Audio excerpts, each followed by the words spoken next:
ndamutse ngenda hepfo ku giti yari hepfo hari mu gitondo nabwo nongera ndababona nge nabirebaga nabyiboneye n'amaso yanjye ntago nzi ngo ni ibiki nta nubwo ari amarangi ari no mu zuba nabirebaga ngo ni Bikira Mariya yavuye mu ijuru ana kujya mu rusengero aja ku poto ibyo bintu bibaho.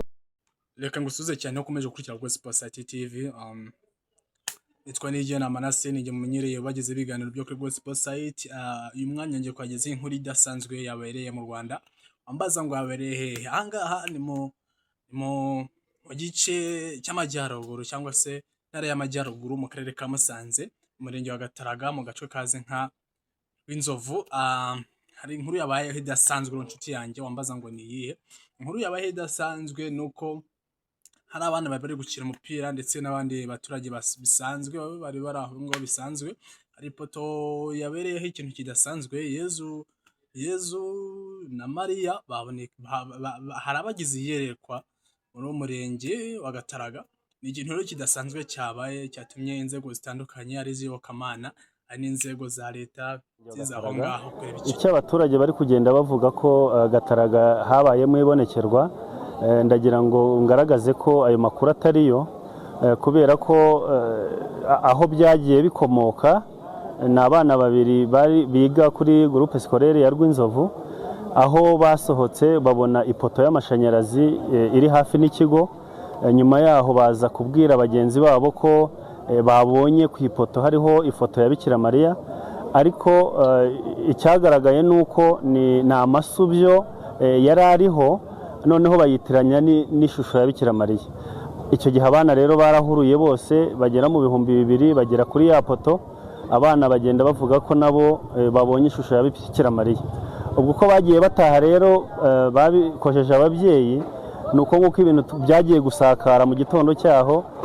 Tubona abaturage baraje bagaragaza ko habaye ibonekerwa, abaturage barimo kubyina hafi n'ipoto. Iyo poto nayo yari yegereye n'ikindi giti cyasaga naho kirimo gukura kiyasa, nacyo bakavuga ko harimo ishusho ya Bikira Mariya. Nyuma yaho abaturage tubashyira hamwe, tubagaragariza ko ibyo babonye atari byo, ndetse twifashisha n'abihaye Imana nabo barahagera bababwira ko ubwo ari ubuyobe nta bonekerwa ryabaye. Ubwo rero kuva icyo gihe abaturage na n'ubu turacyakora ubukangurambaga, turacyabibumvisha, kubera message yari yatanzwe muri ubwo buryo byagaragaye ko hari bonekerwa kandi ntayo. Hamaze gusura nk'abantu bangana iki bavuye mu bice bitandukanye? Abaturage tumaze kwakira nk'ejo twari dufite abaturage bagera mu 2000. Uyu munsi hazindukiye abandi, bivuga ko abaje uyu munsi ntabwo aribo bari bahari ejo. Uyu munsi urugendo y'abakamana nje kwirebera, nta muntu umbwiye ngo byagenze gute. Mvuye iwanje saa 9 ndaje ntimunyereke, turaje bati ibiti yari ariho babitemye. None si nta handi ari ko nshaka Bikira Mariya banje nkamureba. Nuko tugeze n'abandi bantu batandukanye.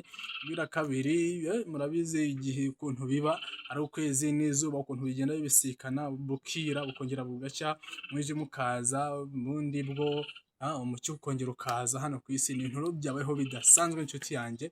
Reka nkubwire ngo rero byari ibintu bidasanzwe. Reka mutege amatwi iki kiganiro mwumve ukuntu byagenze. Kugeza abayobozi batandukanye muraza kubabona byari ibintu bidasanzwe cyane. Ibintu rero byiza kuri Gospel Society. Rero navuze ngo iyi nkuru ntabwo yabacika abakunzi banjye, reka namwe bagireho ndetse mukore subscribe ndetse muna following, ndetse mukore n'ibindi bintu byinshi bitandukanye. Ukoreshe ya ukande kuri like, utwandikire muri comment, kuko iyi ngingo bene data ni ingingo irenze cyane. Abantu bakunda Imana n'abasuhuje, abantu basenga, abantu bemera Imana n'abatemera, ibitangaza bizagenda bagiraho gake, kuko Imana dufite isumba byose uzagenda ibiyereka. Ndabakunda cyane. Nitwa Manase, mukomeze gukurikira Gospel Society TV, ndetse mbashimiye uruhare mugenda mugira. Imana ibahereze umugisha, murakoze cyane. Urakagira Imana amatahore ku ruhimbi, mugire ibihe byiza. Bikira Mariya wamubonye? Yesa mu gitondo kare ne namuvuye. Tubwire ko mwamubonye. Namubonye ubwo ndangize kumureba mbona niwe ngira guca ndataha. Bamuzi bakora kugwa amaso, ariko nge naje mu gitondo ndebye mu zuba biremera byose. Ndeba ukuntu abantu baje bakurikiranye ndabireba, ndamutse ngeze nk'epfo ku giti yari hepfo hari mu gitondo nabwo nongera ndababona, njye nabirebaga nabyiboneye n'amaso yanjye, ntabwo nzi ngo ni ibiki, nta nubwo ari amarangi, ari no mu zuba nabirebaga pe. ubwo rero navuze nti nanjye kankore urugendo yobokamana nje kwirebera, nta muntu umbwiye ngo byagenze gute. mvuye iwanje saa 9 ndaje ntimunyereke, turaje bati ibiti yari ariho babitemye, none si nta handi ari ko nshaka Bikira Mariya banje nkamureba.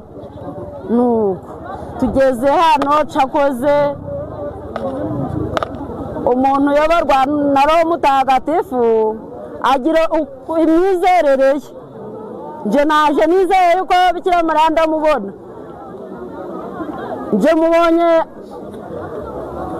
ashushanyije ku giti mu kanya iminota nka 20 mbonye mu gitari, abantu barebye mu gitari barabona intuza, oya imintuza imikororombya mw'icyo giti urebye